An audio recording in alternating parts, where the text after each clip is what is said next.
Hello, Doomers and Doomettes, I'm your host Dee, and wow, the latest chapter of My Hero Academia, number 306, has some crazy story changes. I wasn't actually going to make a video on this, but the development seemed important enough that I decided to put together a quick video, so I apologize if the quality isn't up to my usual standard, as I want to post this alongside the chapter release. Of course, this video will contain massive spoilers for the series up to chapter 306, so if you haven't read it, I highly recommend doing so now. I'd also like to humbly ask that you've enjoyed this video if you would consider liking it or even subscribing, as that would immensely help this small channel grow and allow me to get out more content like this, as I'm still trying to determine what people would enjoy seeing on the channel. With that out of the way, let's dive right in. So to start, let's briefly go over the chapter and its occurrences, and then talk about the potential implications onwards. The chapter opens with Hawks explaining to All Might that the pro-heroes are aware that Shigaraki is personally hunting Midoriya, and One for All is being scrutinized by the media. The public panic is continuing to set in, as citizens are not only seeking people to blame, but are just as desperate for the help that isn't coming. Endeavor tells the media the truth about his family past, with reactions ranging from gloating to sorrow to denial. Hawks tries to justify his actions in killing Twice before being attacked by the media for their failure to stop Gigantomachia. They feel that their apologies mean little due to the current predicament, and aggravations are made even worse when Best Genius announces that the heroes will prioritize rescue of certain citizens over others.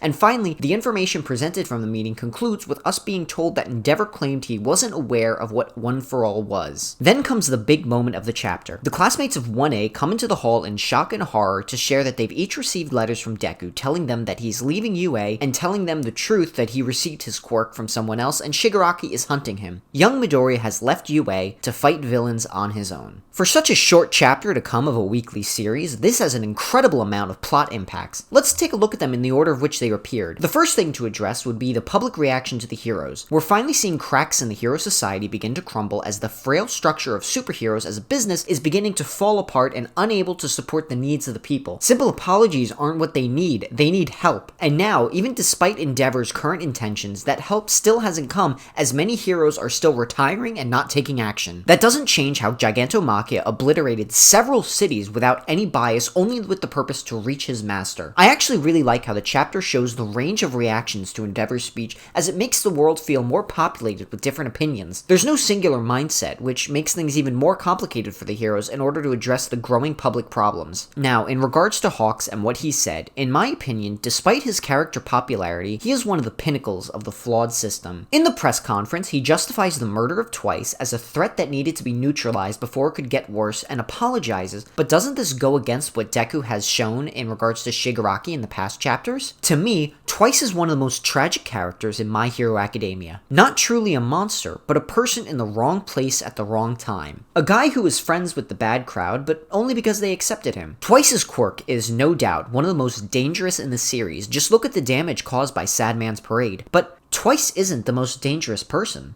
Twice was someone who needed friendship and acceptance. Rather than seeing Twice as someone to be neutralized, if Hawks took a moment to recognize that weakness, he could have lured him away from the League and even act as another double agent. Instead, Hawks attempted to checkmate Twice with the promise that he could be good after his time was served. Logical for someone like Hawks, but compared to the life of someone like Twice, this caused him to react highly negatively. Hawks apologizes that he wasn't able to avoid violence, but he doesn't apologize for the act of murder. And the reason I place emphasis on murder is because although to Hawks it was an act to mitigate harm, is that really true based on what we saw? Well, I'd say Twice isn't the most dangerous of the League. Do you know who's far worse?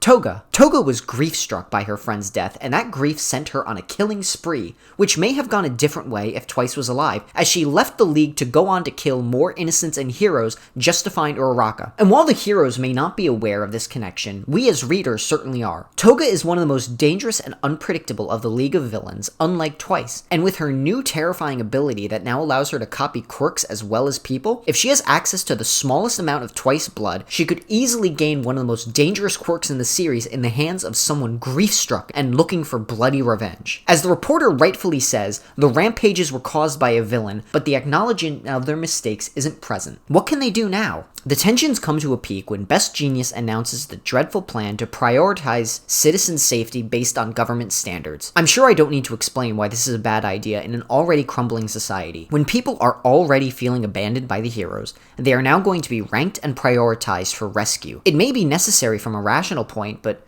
How is that good for the everyman? It will only continue to drive even more people away from trusting them. But let's get into the real meat and potatoes here. Deku leaving UA. This actually is an incredible development as it directly counters a critique I had on Deku in my video essay on Tomura Shigaraki. In that video, I made a point that Deku would retain the support of his friends in UA where the League of Villains was alone after the imprisonment of All For One. Now, Deku, however, appears to be fighting alone as a vigilante, depending on whether or not his provisional hero license is able to apply here as a state of emergency. But although his friends are likely to find him and bring him back, this could still be a point where Deku learns on his own, without a mentor. It allows him to fight villains his way with his newly learned motive of trying to understand them better, which could really be interesting if he encounters previously fought villains such as Overhaul or even Stain. But now, where Shigaraki is in need of All For One once more, and All For One seemingly isn't letting go at the moment, Deku is going out on his own to forge his path as a true hero in this time of crisis. So what does this mean for the rest of the series? The chapter title, The Beginning of the End, could signify some unfortunate news that My Hero Academia would be entering its final saga, which seems quite possible considering how many pieces are in place. All For One is back, Shigaraki is reaching a power level peak, Deku is almost done learning his abilities, and so on. That's not to say it will end in a few chapters, but we appear to be setting up for what will be the final encounters between certain characters,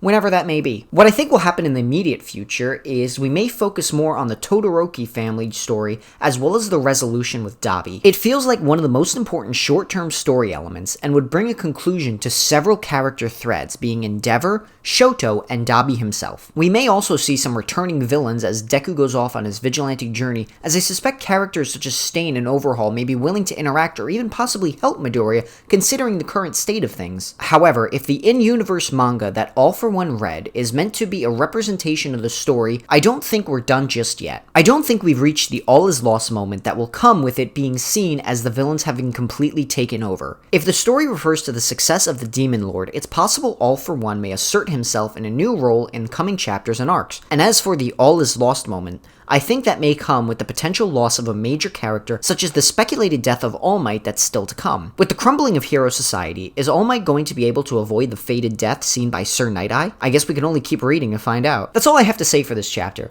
I just wanted to take a chance to give some of my own disorganized thoughts as it really took me off guard. If you want to share your own ramblings and thoughts, feel free to do so in the comments below. I'm currently drafting the next installment of the My Villain Academia series, although I'm unsure if its next focus should be on All For One or Twice. If you have any suggestions, feel free to let me know. And as always, if you enjoyed this and like to see more, please feel free to like the video or even subscribe. I deeply appreciate your support. Thanks for watching, and I hope to see you next time.